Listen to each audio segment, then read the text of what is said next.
Ya, bertemu lagi bersama saya Hendara di channel saya Hendara Komik. Hari ini saya mau ceritain pemakaian Poco saya selama beberapa bulan ini. Ya, seperti yang saya udah sebutin ya di awal-awal tahun, saya tuh selalu ngingetin teman-teman semua, ini ada HP Poco terbaru, Poco X6 Pro. Ini bakal jadi HP yang murah tapi speknya gila. Udah jarang banget kan kayak ada HP seperti itu, HP harganya bisa cheap tapi yang kita dapat speknya itu melimpah. Kayak di Poco X6 Pro ini hasil kamera bagus, ada OIS 512 UFS 4.0, chipsetnya juga Dimensity 8300 yang kencangnya itu bisa hampir mengejar Snapdragon 8S Gen 3. Gen 3 atau 2 ya, pokoknya yang chipsetnya di Poco F6. Nah, ini udah saya wanti-wanti di awal tahun ya, saya sampai bikin videonya tuh banyak banget cuma bahas Poco X6 Pro. Karena buat saya pribadi sampai sekarang detik ini saya mereview HP ini ya, ini keren banget sih, gak ada masalah.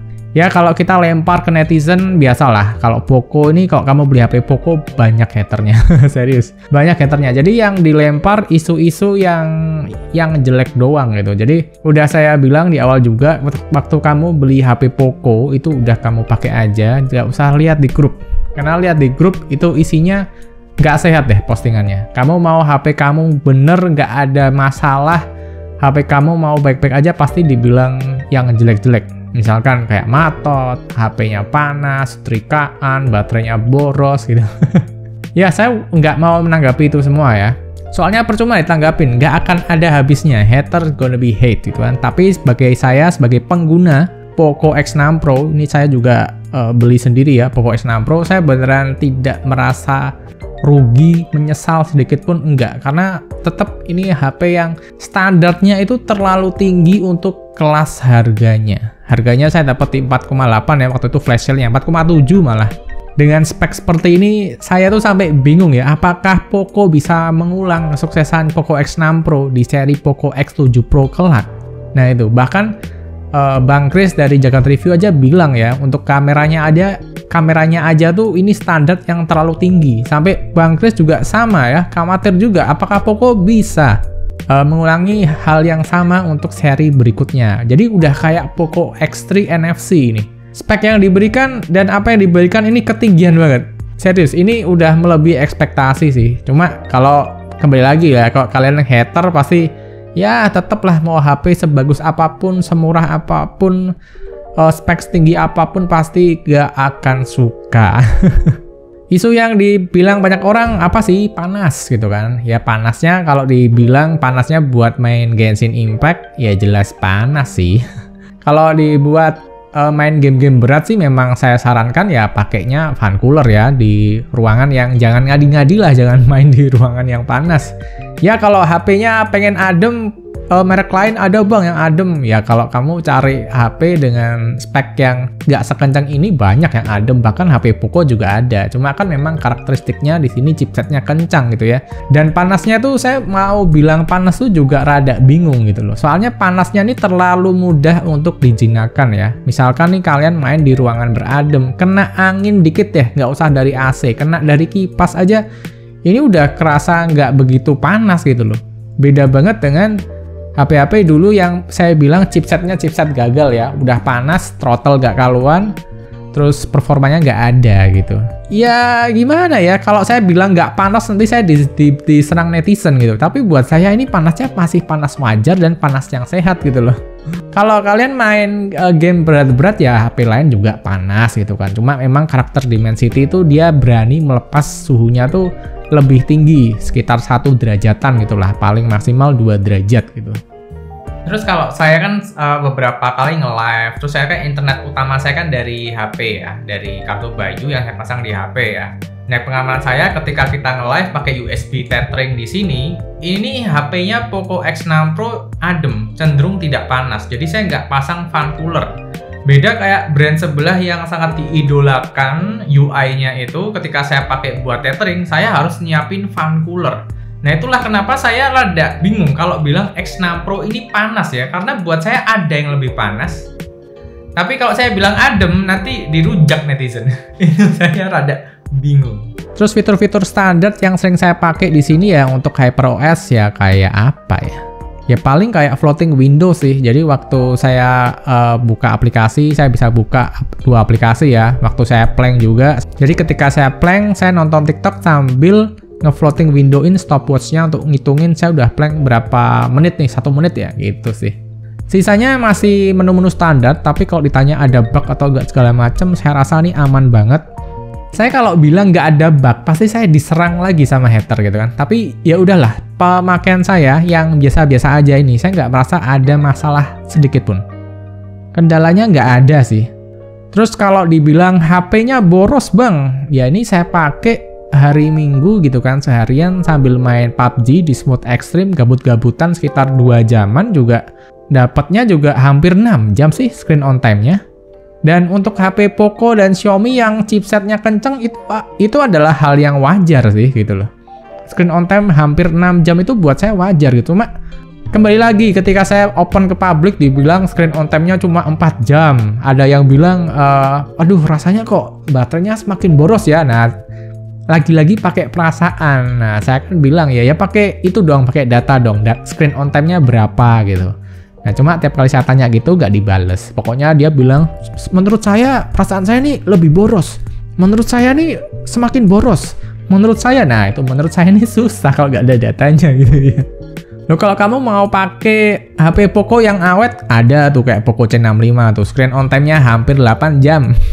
Ya itu karena karakter chipsetnya, karakter chipset entry level. Jadi memang dia nggak kenceng, tapi untuk pemakaian daily aman. Jadi enak. Baterainya enak gitu. Nah, sedangkan chipsetnya ini karakteristiknya kenceng, dan kalau kenceng memang perlu daya yang lebih banyak. Apalagi kalau kamu pakai fan cooler dengan FPS yang bagus di game berat, itu pasti makin deres lagi baterainya karena memang seperti itu, kenceng, ada dayanya. Dan itu buat saya normal ya, karena ada dulu yang kenceng gak ada powernya sama sekali, udah gitu throttle panas, dikasih fan cooler gak bisa, baterainya boros pula, ada dulu. Dan ini udah bagus banget, saya nggak ada masalah pakai ini gitu loh. Kalau mau awet ya pakai Poco C65. Nah, tapi nanti saya dibilang bayaran lagi segala macam. Terus waktu saya main PUBG juga di sini enak banget sih. Speakernya juga menurut saya sih cukup terdengar lantang ya. Jadi waktu saya main PUBG itu speakernya saya buat hampir full, aku turunin 1. Jadi tiap kali ada musuh jalan, itu saya langsung tahu gitu kan, saya langsung siaga gitu, langsung nyari musuhnya di mana gitu.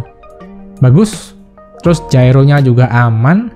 Untuk game-game ini yang belum saya coba nih Wuthering Waves sih sebetulnya sih, tapi seharusnya nih bisa sih. Soalnya di Dimensity 8200-nya di Xiaomi 12T aja bisa ngehandle dengan cukup baik sih. Apalagi ini ya, yang performanya bisa dibilang 50% lebih kencang daripada Xiaomi 12T. Untuk layar saya nggak ada masalah, fingerprint in display, hasil kamera juga sangat reliable banget, bisa ganti-ganti kamera, dan saya nggak yakin ya besok di seri X7 Pro ini bisa ganti-ganti kamera lagi. Orang Poco F6 aja nggak bisa ganti-ganti kamera loh. Serius, ini rasanya tuh kayak apa ya? Xiaomi eksperimen sama Leica di Dimensity 8200. Ini Poco dapat chipset yang saudaranya nih 8300, kasih deh sekalian ganti-ganti kamera. Soalnya ini keren banget bro, ini keren banget. Dan setelah ini akan ada Poco F6 ya, setelah ini akan ada Poco F6. Dan buat saya pribadi kalau ditanya, waduh bang, kalau Poco F6 nya udah keluar berarti Poco X6 Pro udah gak worth it dong. Iya, kalau perkiraan ya, harganya nanti akan under 6 juta untuk yang varian 512 nya, mungkin bisa lebih ya, jadi 6 juta kurang atau lebih. Nah sedangkan di sini harga normalnya 5 juta ya, kurang atau lebih. Sebetulnya 5 juta kurang sih kalau kamu ikut flash sale-nya. Jadi dengan harga selisih 1 juta di kaum mendang-mending ini, 1 juta nih banyak loh. Dengan harga yang less 1 juta gitu ya, yang lebih murah 1 juta, kamu mendapatkan HP yang kameranya saya sih suka banget ya, favorit saya. Serius, daripada kan udah ada yang review Poco F6 ya di YouTuber Cupu juga ya. Saya lihat kan sama kameranya X6 Pro saya lebih suka Poco X6 Pro sebetulnya. Secara performa juga hampir mirip, harganya juga lebih murah, storage-nya juga gede, sama-sama 512 UFS 4.0. Ya saya rasa untuk harga yang lebih murah 1 juta ini sih gokil banget sih. Jadi memang sekarang kan goib ya. Tadi saya cek di websitenya Poco juga nggak ada. Dan nggak kaget sih saya kalau goib sih. Jadi kalau ada orang yang bilang, males jualan HP nggak niat, goib mulu. Ya bukannya nggak niat, ini memang speknya terlalu bagus untuk kelas harganya. Karena itu di awal tahun ini saya bikin video berkali-kali hanya untuk ngingetin teman-teman siap-siap akan ada HP yang worth it parah, Poco X6 Pro. Jadi sampai pemakaian di bulan ini juga saya juga nggak ada masalah. Kayaknya juga sampai bulan-bulan depan juga nggak ada masalah sih. Pokoknya HP ini oke ya. Kalau kurang lebihnya tentang mungkin nggak suka dengan desainnya segala macem atau materialnya, yaitu saya rasa ini memang hal-hal yang mungkin harus kamu dapat untuk sebuah HP dengan spek tinggi ini dengan harga serendah ini. Ya memang lah ada trade off-nya ya. Cuma kalau kamu cocok sama Poco X6 Pro ini akan kerasa cocok banget gitu. Ya iyalah kalau cocok banget. Udahlah makin ngelantur ngomongnya. Jadi segitu aja. Videonya ya, video review pemakaian saya selama beberapa bulan ini. Happy banget, no complaint, dan saya berharap banget semoga Poco di tahun depan ya bisa mengulangi kesuksesan Poco X6 Pro yang luar biasa ini. Dan jujur aja saya khawatir kayak kejadian Poco X3 NFC dulu gitu, nggak bisa bikin sekeren ini nih, standar yang terlalu tinggi buat saya. Jadi segitu aja videonya. Terima kasih buat yang udah nonton dulu sampai akhir dan sampai bertemu di video berikutnya. Bye-bye.